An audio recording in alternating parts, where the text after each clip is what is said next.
Welcome to North Star Oasis. I'm your host, Jeff Williams. We're here for another action-packed episode, and we want to thank you for joining us today. I'll give the disclaimer right off the top of the bat. All of our episodes are either available on YouTube or Facebook, youtube.com/NorthStarOasis or facebook.com/NorthStarOasis. On our YouTube channel, we actually have a lot more content than what you see on our show, so we invite you to check it out. A lot of times we're out and about on community events or the state fair, and we put things up that we only use just a part of, but we put the whole video up there for your viewing pleasure. So we just want to encourage you to take a moment to check out our Facebook page and like us on Facebook, and to go to our YouTube channel and get all of our rich content that we have available for you. We're going to start off this show actually talking about cars. America have obsessions with cars. I know I do. Of course, I look at cars a little differently. For me, a car is just a matter of getting from point A to point B. I don't necessarily care what it looks like, but there are other people who are just absolutely fascinated, and they have to bring out their wash and wax it, 3 times a week, and they go out and buy the expensive cars, and it's all about the car. I'm not quite that way, but I know a lot of Americans are that way.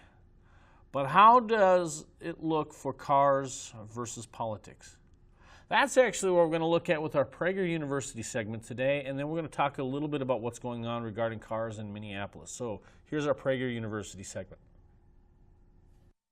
We may be witnessing the death of America's car culture, and it's not dying of old age. People are still buying lots of cars. But there's been a concerted push by government bureaucrats and environmentalists to transform car ownership from a source of pride to a source of guilt. Ever since Henry Ford built the Model T, cars have been central to the American experience. That's because cars are more than just another way to get from point A to point B. They allow us to go wherever we want, whenever we want, with whomever we want. Think about it. With trains, planes, and buses, the routes are planned, and the schedule is timed. Only cars allow you to be spontaneous. When you get behind the wheel, you are in control. You are free. The very reason people love cars, personal freedom, is also why regulators can't stand them. Government at all levels craves control, and when it comes to your car, they want you off the road. So do the environmentalists with whom they have made common cause. This antagonism toward America's car culture can be traced back to the 1970s. In response to the Arab oil embargo in the early part of that decade, Congress passed the National Fuel Economy Standards for cars and light trucks. These standards, known as CAFE, short for Corporate Average Fuel Economy, forced automakers to increase fuel efficiency. Rather than let the free market decide what kind of cars customers wanted to buy, the government decided to do the dictating. Their regulations have cost car companies and consumers many billions of dollars. But in the last decade or so, the government's heavy hand has come down harder than ever. Beginning in 2009, the Obama administration sought to dramatically increase CAFE requirements.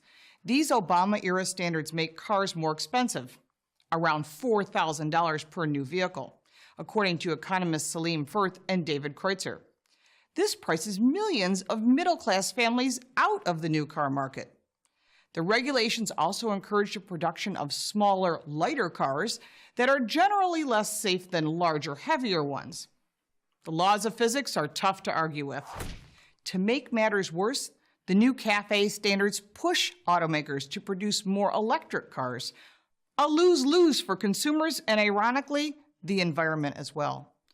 Consumers lose because, according to a study from the consulting firm Arthur D. Little, electric vehicles cost significantly more to operate over their lifetime than comparable gasoline-powered cars, around $20,000 more. And the environment loses because electric vehicles produce 3 times as much toxic pollution as gas-powered ones when you factor in the mining of rare earth minerals that electric car batteries require. And this doesn't include the environmental consequences involved in ultimately disposing of these batteries. Adding insult to injury, A typical electric car gets fewer than 100 miles per charge and can take 4 to 8 hours to fully charge the battery. So much for the freedom of the open road. Maybe that explains why consumers have shown scant interest in these cars, despite hefty government subsidies and privileges. Still, the regulators, bureaucrats, and environmentalists persist. Urban planners are adding bike lanes, reducing parking spots, and pouring billions into more public transportation, all to get people out of their cars. Former Boston Mayor Tom Menino once declared, "The car is no longer king," before banning all cars in a popular downtown shopping district. Arlington, Virginia, a suburb of D.C., actually encourages people to adopt a car-free diet and live in one of the county's urban villages. Seattle, meanwhile, plans to aggressively discourage driving by limiting parking spots, even though cars are an unavoidable part of work and life for most people, according to the Seattle Times. Time will tell if these regulations and strategies will work. Americans are explorers. We value our independence, and we've never been good at staying put or being told where to go and at what time. Maybe that's why, despite the government's best-laid plans, sales of trucks and SUVs are breaking records as low gasoline prices inspire people to drive more and buy bigger vehicles. Why shouldn't they? Personal car ownership is part of America's fabric. It brings people together and makes this big country of ours seem a little smaller and more free. America's car culture isn't dead yet. So as long as Americans still want to live in the land of the free, America's car culture will never die. I'm Lauren Fix for Prager University. So as I was driving into the studio today, I noticed a sign, one of the electronic signs for warnings that the Minnesota Department of Transportation gives us, that said, "Air quality warning, reduce your trips." Here's the thing about the air quality in the Twin Cities today. It has nothing to do with the automobile. If I made 15 or 20 round trips from Maplewood to Stillwater today, it would not make one bit of difference in the quality of air. And here's the reason why. Our poor air quality today is coming from wildfires up in Canada. If we actually put out the fires in Canada and in the western United States, we would have better quality air today. And there are more pollutants in the atmosphere from burning of trees than anything that we're going to do today in our cars. But there's a war on cars, so it only makes sense that, oh, well, there's poor quality air, reduce your trips. No, my trips have nothing to do with it. But the government wants you to think that. The other thing government wants you to do, of course, is get out of your car, and the city of Minneapolis is doing exactly what Seattle did. Funny. Seattle raised their minimum wage to $15 an hour. Minneapolis follows suit. Seattle reduces parking spaces in their city, and Minneapolis follows suit. City of Seattle's mayor just resigned under fire for sex with an underage child 5 times. Maybe the Minneapolis mayor will do that too, but then again, she's kind of out the door anyway. I don't think she'll survive this election. But the fact is, Minneapolis is following Seattle's lead on everything. Maybe Seattle should follow St. Paul's lead on something. I mean, it's a little off there. But here is what Minneapolis is doing, and this has been reported in the city pages and the Star Tribune. They are reducing parking spots in the downtown area. And here is a panel discussion regarding the move from Minneapolis to reduce those parking spots. A story in the Sunday Star Tribune caught our eye this weekend, showing a severe cut in parking spots in Minneapolis over the last 3 years.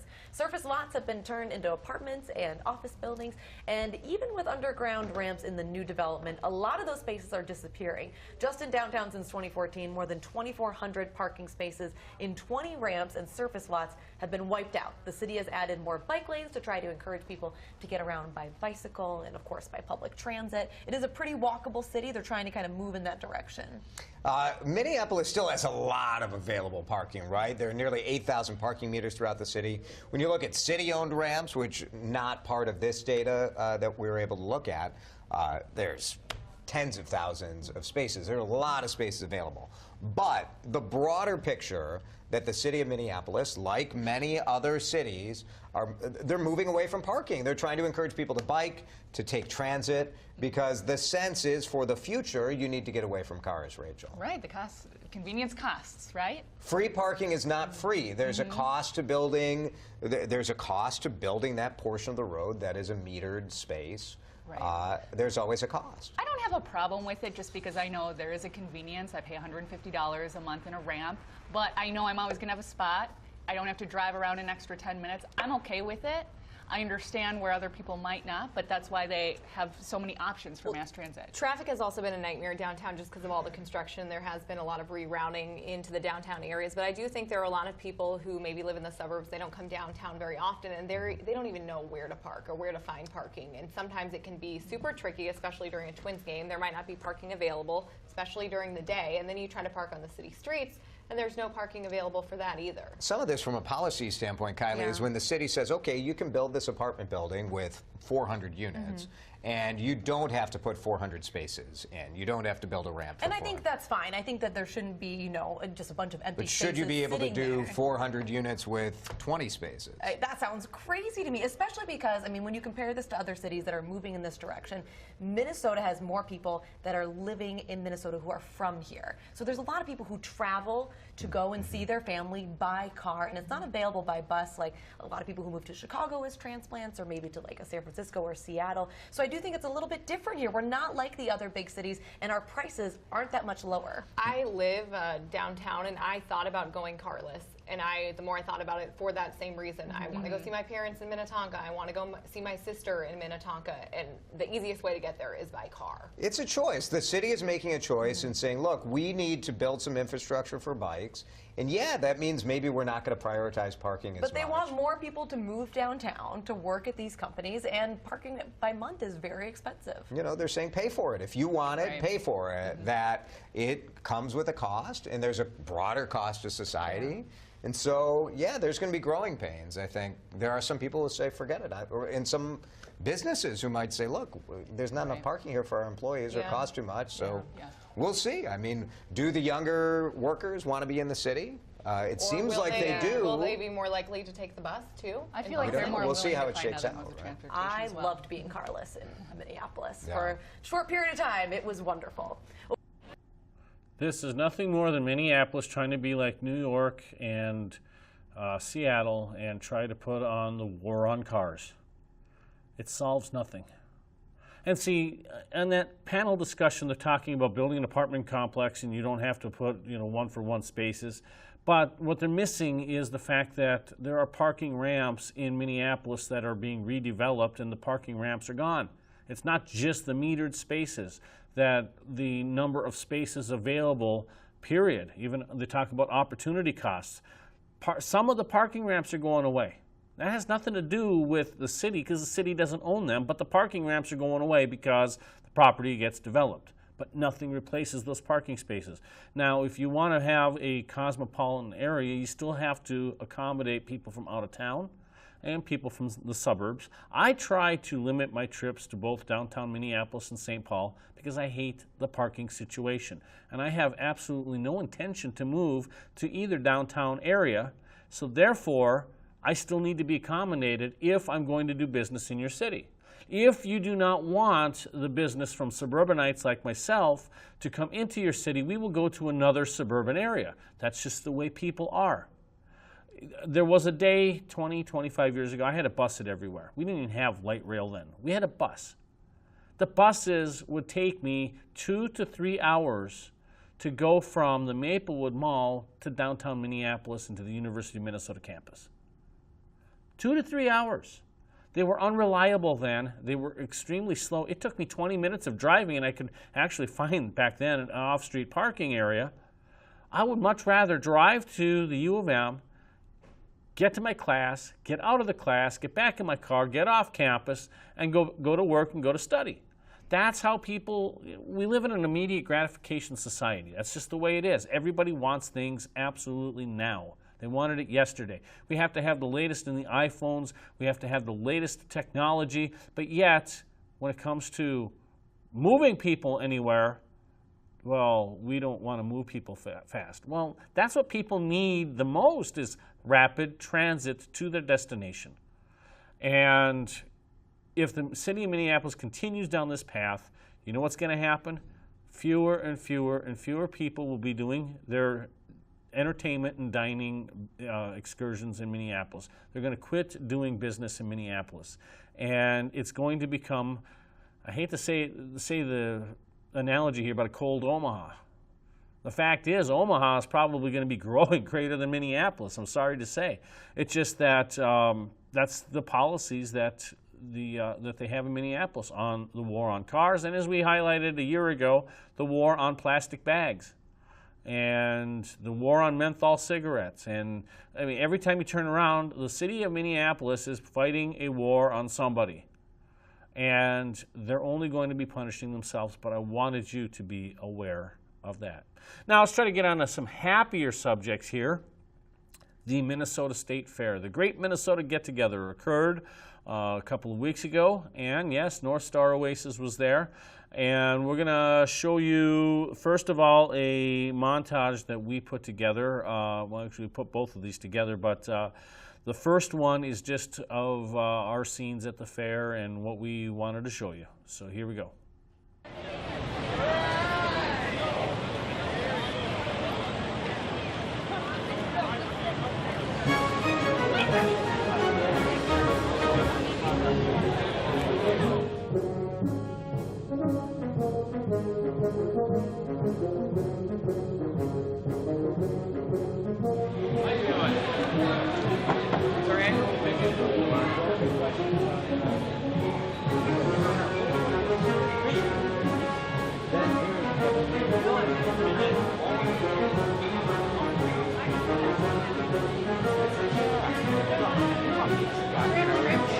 I got having doctors and medical professionals able to be part of that.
What I tell them, you're off the bed. What I don't want to see you do is kick your way up. What I don't want to see you throw your legs out in order to kip up.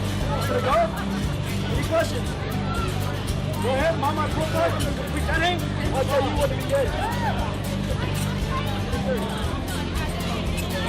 Ready?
It's all made out of seeds.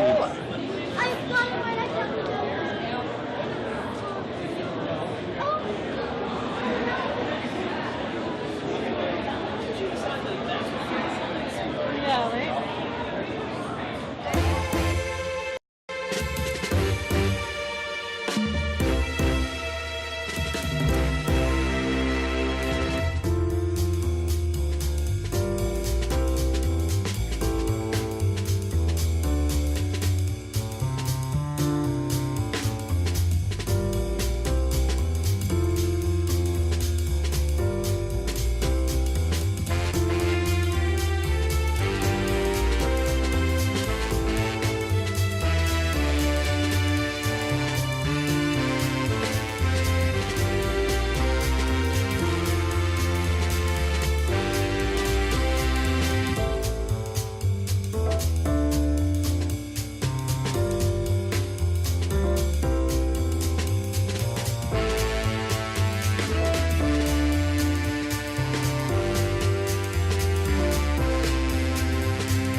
So that was our day and our evening at the Minnesota State Fair, the Great Minnesota Get-Together.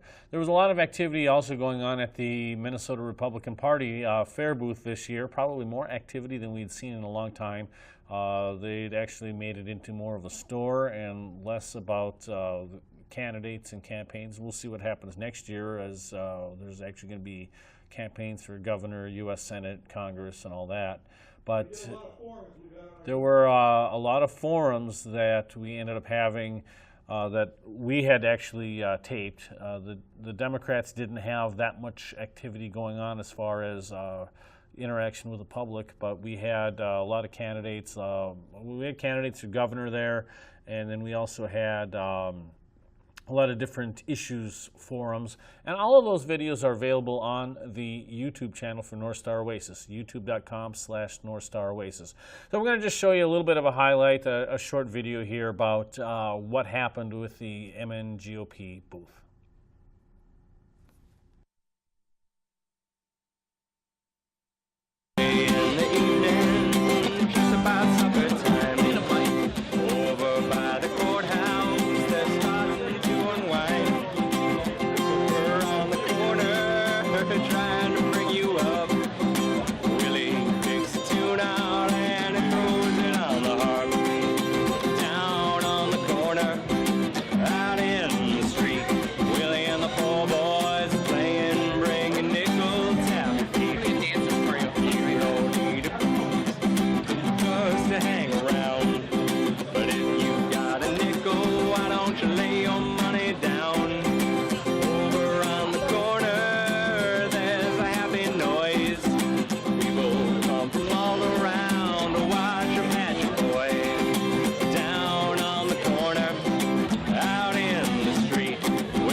And that was Minnesota Republican Party Deputy Chair David Pasco giving you the musical interlude. We're going to kind of shift the focus of the show right now.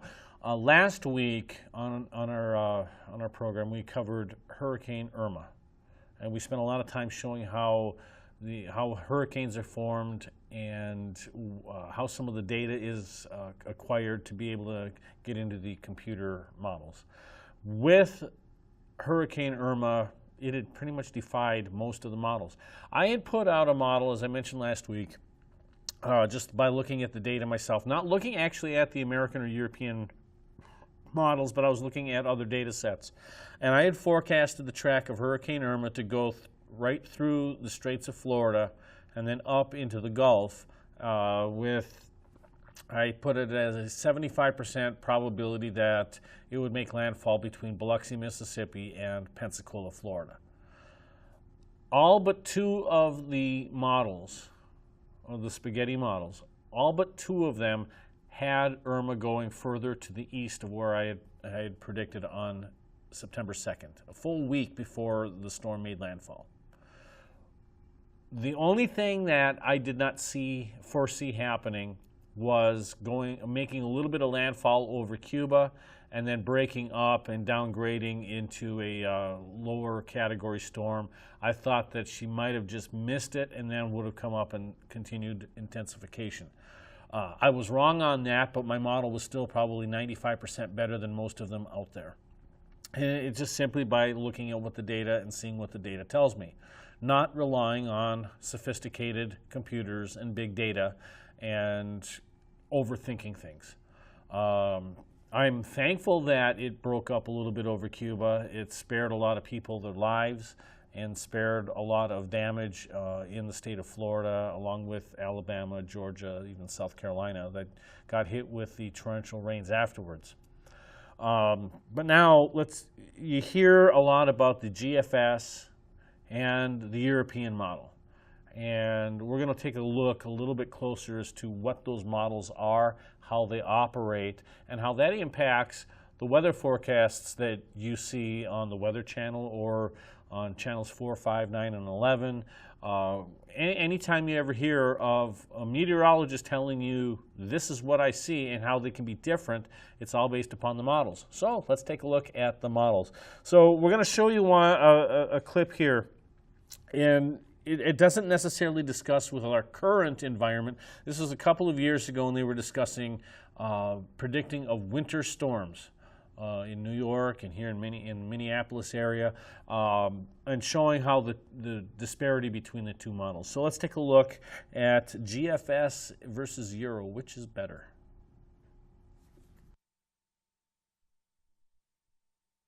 Hi, this is meteorologist Rob Garino for the Weather Pros, liveweatherblogs.com, and snowplownews.com. We're here in Syracuse, high atop Syracuse with the Carrier Dome over my shoulder, and we're talking about the GFS versus the European weather models that we use for model guidance and forecasting. And most of you know, if you follow these models, the European model nailed Sandy, took it into Jersey, while the other models took it out to sea. And then even Joaquin this year, which was a Category 5 near Florida, it took that storm out to sea, but the other models took it into New Jersey. So this European model has been a very good model, but last winter, at the end of January, a big mistake. A lot of us locked into that. We had a major snowstorm of almost 2 feet predicted, even up to the day before, about 36 hours before, to head up to New York to Washington. That never really materialized. So they put a lot of money into the GFS, the U.S. government, $24 million, and it's been upgraded, and they've also put a few planes in there during some of these storms that they normally put into hurricanes. So how is that model doing so far this fall with a few winter storms?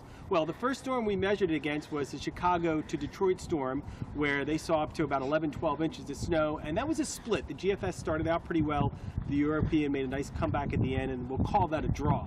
The second storm was Grand Island, Nebraska, and that was a GFS win. Did very well with the snow measurements and timing. And then the latest storm was in Minneapolis, where the European model won. So far this year, the GFS is hanging with the European, and if you're going into forecasting here in December and January, we'll keep that in mind as we start to see more and more snowstorms start to arrive in the Midwest and East. So right now, again, the GFS versus the Euro, it is a draw. Next up, we'll talk about El Nino. Has it peaked? So after I had already put up my, I hope to give you just a little bit as to disparity. It doesn't really show too much about how those models are created. I think we'll actually be coming up on that in a little bit. I just want to show you with Hurricane Irma, I think this was around the September 4th or 5th time frame, on where the two models were tracking, because we now know where the storm tracked. We know it went through the Straits of Florida, it hit into Cuba, it made its northward turn on the west coast of Florida, and then went in around Tampa and made landfall, and then pushed back up from there into Georgia and Alabama and Kentucky and Tennessee. So that's the track that Irma actually made. So a few days before it made landfall, around the 4th, 5th, or 6th, this is what the two models were predicting. And this is just a comparative analysis between the two.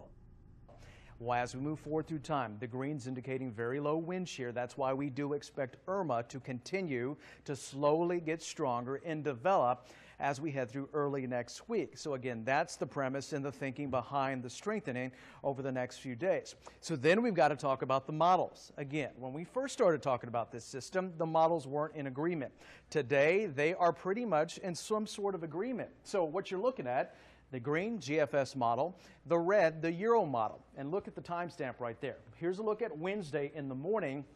We got a little storm approaching Puerto Rico and just north of the Leeward Islands. Then as we move forward through time, we're going to go through Friday morning. The Euro starts to move further down towards the south and west. The GFS moves closer towards the Turks and Caicos. So a little out of agreement, but still in the same vicinity. Then we approach the Bahamas as we get closer towards Saturday. The latest model run wants to again drop the Euro down towards the south and further towards the west. Remember yesterday we were talking about it for moving towards the east. So my point with showing you these models comparisons is it looks like these models will continue to flip-flop over the next few days. And again, anything after 5-day forecasting, there's very little accuracy as far as that goes. So then as we get closer towards Saturday into Sunday, this is Sunday afternoon, GFS wants to have the center just north of the Bahamas, about 300 miles off the coast of Florida.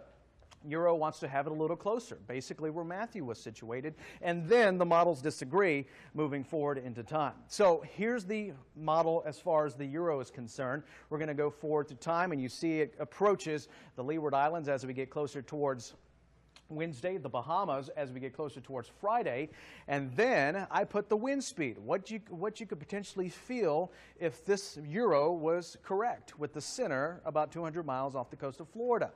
45-mile-per-hour sustained winds. So no direct hit across South Florida as we see it now. So let me run the GFS and take you hour by hour with that. Similar track takes it across the Leeward Islands by Tuesday, north of Puerto Rico by Thursday, and then as we get closer towards the Bahamas by Saturday and Sunday, same deal. Center is off our coast, no direct hit, but still feeling those tropical storm force winds. So that's the two different scenarios we're talking about. And clearly, both models were wrong. What ended up happening was, as we discussed last week, there's something called a subtropical high. There's a subtropical high pressure system that kind of sits over the Azores. And I have been to the Azores, beautiful islands, one of my favorite places in the entire world. And there's another subtropical high around the Bahamas, or Bermuda, excuse me, the Bermuda high. So the subtropical high pressure system that was over Bermuda during Irma was extremely long and very, very thick. As the hurricane was making it south of that, it was pushing it because it couldn't make the northward turn with the high pressure, and that was blocking it, keeping it south. What both of those models were looking at was there was a ridge of low pressure between the coast of the Carolinas and that high pressure system. And so they kept predicting that the northward turn would come up through that ridge.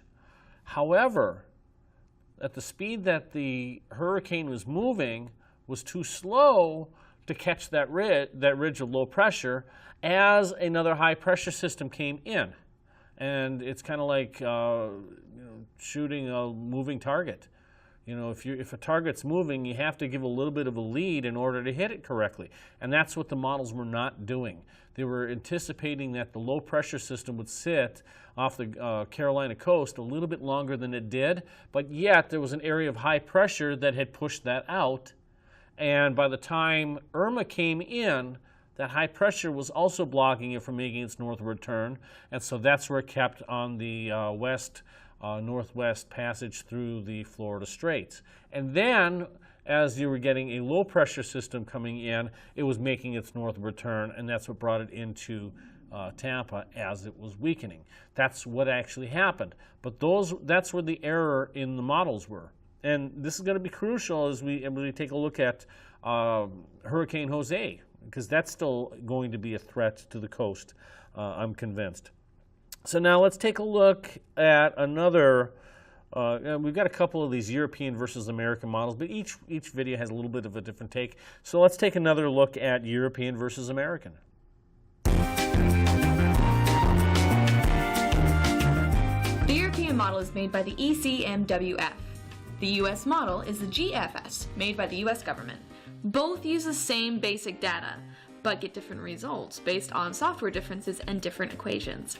The American model is free, while access to the European one can cost up to 150,000 euros a year. The European model thus has more computing power, so it can see more detail. The US version is made on slower computers, but it has improved a lot over the years. The US model does 4 forecasts a day, which help it fix mistakes, but can also lead to a flip-flopping forecast. The European model does 2 a day, but runs an intensive system of quality checks before running its program. It also runs its forecast after the US model, giving it more time to get information. To make a forecast, the US model uses 3D variational data assimilation, meaning it collects data at a precise time and makes a prediction based on that.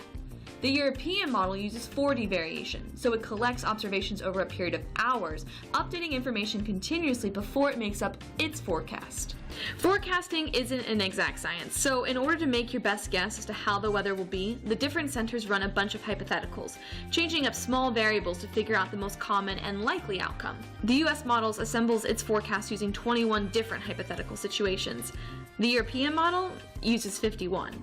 Either way, a forecast is more accurate the closer to the day. Within 48 hours, you'll usually get a pretty accurate forecast, regardless of the model making it. And besides, most meteorologists use a mixture of models when making their forecast. So whether you're Team Euro or Team US, you're covered.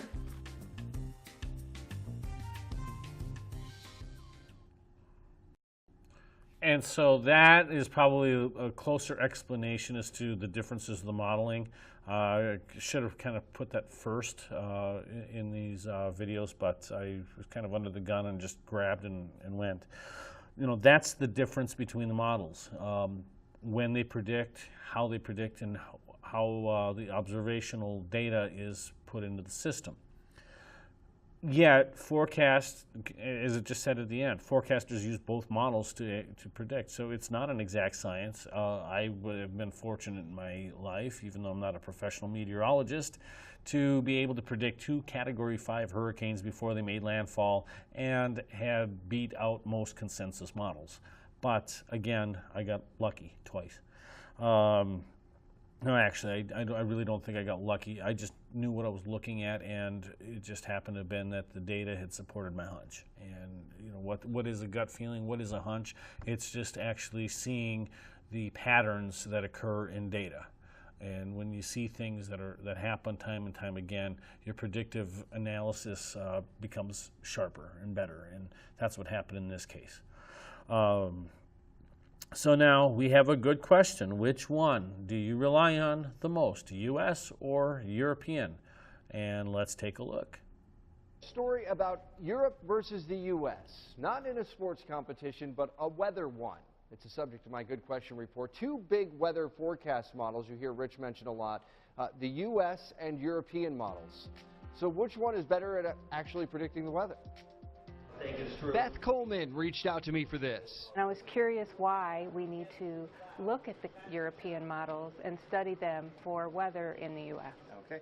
I can't answer that question. I'm not an expert in that department, but I can take you to somebody who can. Would you mind walking with us? Sure. All right, let's go. Rich, this is Beth Coleman. So I was curious why we need to look at the European models for weather in the U.S.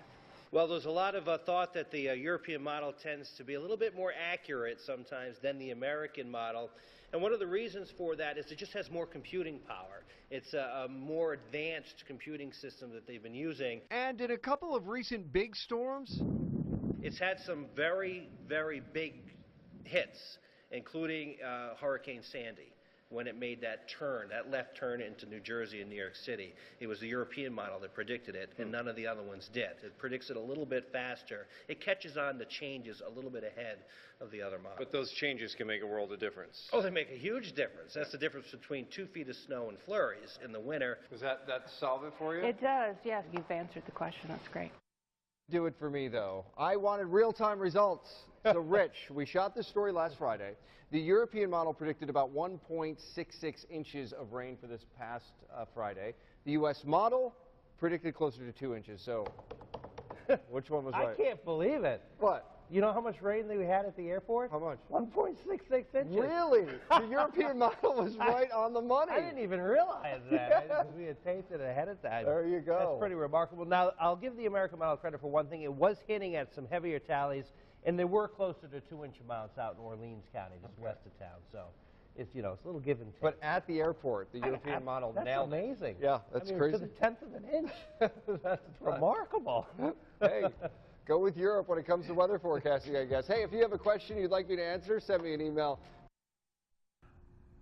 So there you have it. The European model seems to be the better one for predictive analysis because of the computing power behind it. Before we actually move on to take a look about the computing power, I want to read you something real quick that appeared in 1943. We've seen videos now, and we've heard of the stories out of Tampa Bay and off of, I think, Long Island in the Bahamas, where the winds had pushed all of the water out of the bay, and so really there was no water there. You could actually walk on land for as far as the eye could see. And people are thinking that this is an anomaly, that it never happens. July 28, 1943, the Waco News-Tribune. The Houston Post labeled the storm the worst in the history of the Tri-Cities and noted that the hurricane was unusual in that it was not accompanied by an onrush of bay water. Wind blowing steadily from the north blew the bay water away from the area. So this happened 70-something years ago, and it still happens today. It's just part of life with hurricanes. Let's take a quick look here at the big data, the force behind modeling.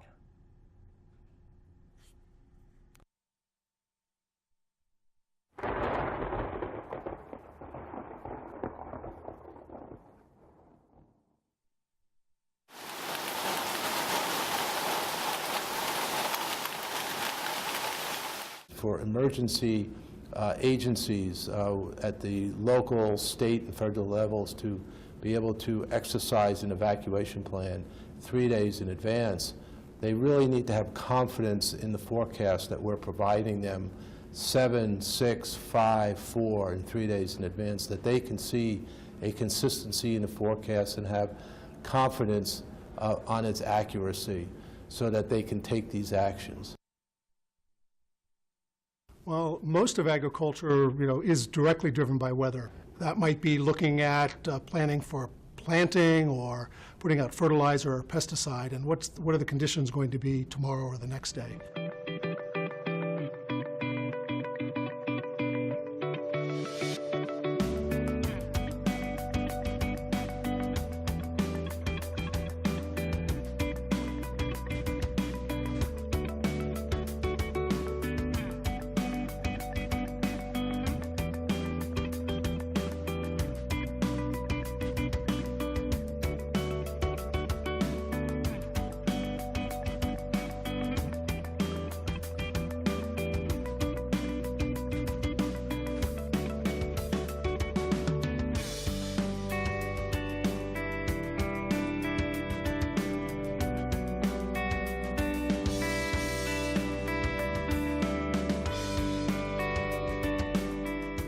Over 2 billion observations.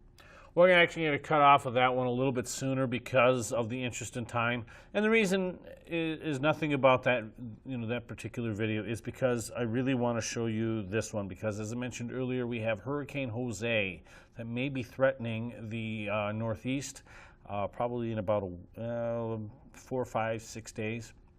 And Joe Bastardi from Weatherbell gave a daily update this morning, and he mentions all the different tracks. And so as you know a little bit more about the models, he discusses that today. So I want to show you Joe Bastardi's.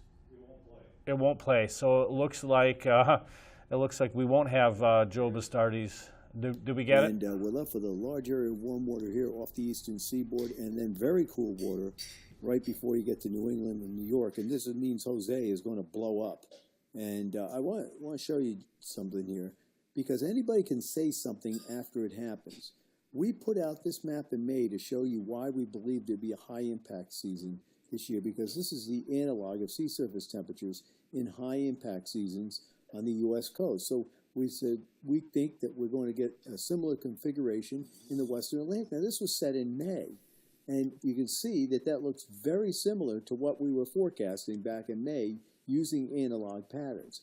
Now, this is our current forecast on Jose, and we've never said that, oh, well, it's going to go out to sea. We've always said it'll threaten the eastern seaboard, but try to stay offshore. We still believe that. You go back to the September 10th, back on Monday, we had the same path, right? We had the loop, and it's made the loop coming back, and so and the forecast team here at Weather Bell is still intact. There have been some questions asked of me of as the personnel changes. The three forecasters are Joe DeLeo, Tom Downs, and myself. That's who puts out the forecast. You know, we have people that do one thing, people do another, people comment on models. We don't comment on models. Well, we do comment on models, but we make a forecast. I'm showing you how, in spite of the models going all over the place, our forecasts remain the same. Look at what the European had 2 days ago as far as where the probability of this was going to go. You see it way off the coast, and our forecast was in closer. And then yesterday, and now today, you see it shifting in, right?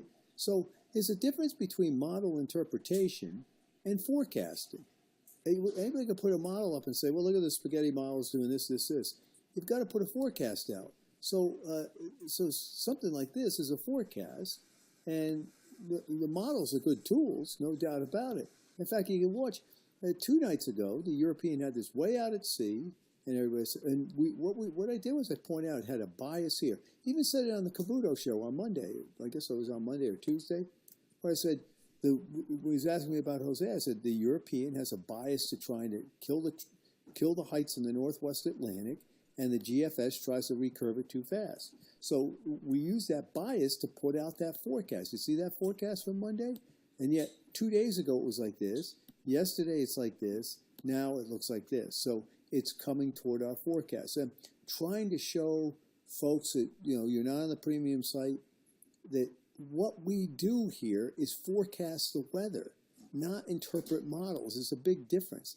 Now, this is the spray of the models has shifted way west. And so I've got 51 different tracks. All of them say this is going to intensify, which is logical, given remember what happens when it starts making that bend over there. You got to look out for it to intensify. But you see a lot of westward tracks here, and we are on the east side of the west cluster, or the west side of the east cluster, with the forecast. In the longer term with the tropics, you can see the, let me move this over so you can see what I'm looking at over here. See what's coming out of there, right? And so we believe, you know, I'm not sure that this is going to go up to the north here. That water is awfully warm in the Caribbean. It's like a big, come and get me over here. I need to get some action too. So we've had a streak of tracks down here. We've had some tracks up to here. You wonder if something's going to go in between now to create a more symmetrical pattern for the hurricane season. Okay, here's week. That was the part of the Weather Bell video I wanted to show you. Because now I'm really getting into the crunch time. We do have to show you Hurricane Irma and her making landfall. I got to wait for just a minute here. We scoured the internet for some good video, and the strongest Atlantic Ocean hurricane ever recorded. South Florida now in Irma's destructive path as the ferocious storm shows no signs of weakening. The quicker we get out of here, the better. In the Florida Keys, an exodus is underway. Tonight, mandatory evacuation orders in effect. Businesses boarding up. Thousands cramming onto US 1, the only way out. President Trump declared an emergency today in Florida, Puerto Rico, and the U.S. Virgin Islands, all threatened by the most powerful Atlantic hurricane ever seen. Irma, a Category 5, has already turned deadly on the islands of the Caribbean. The National Hurricane Center says chances have grown for a direct hit on Florida, possibly as soon as the weekend.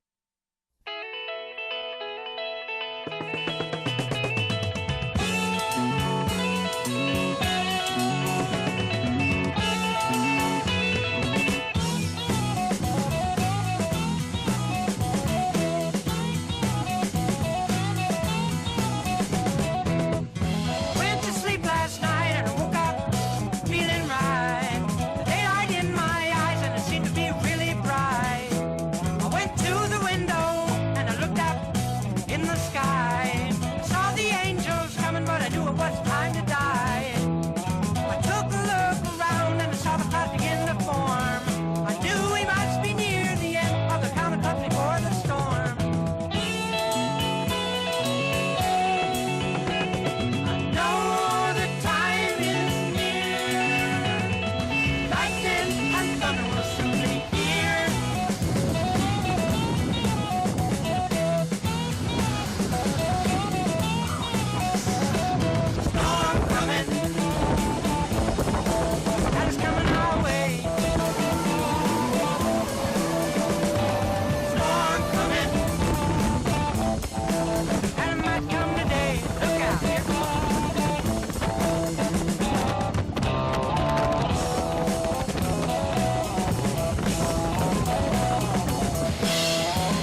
producer. I'm your host, Jeff Williams. Reminding you that there's only 1 shopping days left until Christmas. Thanks for watching. I'll see you next week.